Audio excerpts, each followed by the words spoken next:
लाडकी बहीण योजनेतली एक महत्त्वाची बातमी आहे। लाडकी बहीण योजनेमधून 92 लाख नावं वगळलेली आहेत। सर्वाधिक 28 लाख महिला या बीड जिल्ह्यातल्या असल्याची माहिती समोर आली आहे। ई-केवायसी प्रक्रियेसह पात्रता निकषांमुळे लाभार्थी संख्येत घट झाल्याची माहिती मिळते। लाडकी बहीण योजनेमधून 90 लाखांपेक्षा जास्त महिलांची नावं वगळलेली आहेत। ई-केवायसी प्रक्रिया झाली आणि त्यानंतर सुमारे 80 लाख महिलांची नावं, लाभार्थ्यांची नावं यातून वगळण्यात आलेली आहेत। आपण यावर एक नजर टाकूयात ग्राफिक्स मधून। लाडकी बहीण योजनेतून 92 लाख नावं वगळली आहेत।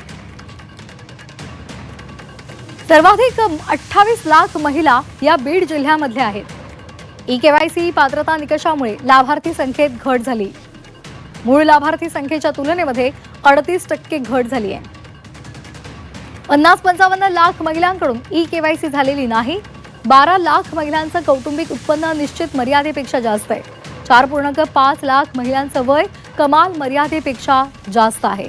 त्याचबरोबर योजनेमध्ये घुसखोरी केलेल्या 14,000 पुरुषांची नावं सुद्धा हटवली आहेत।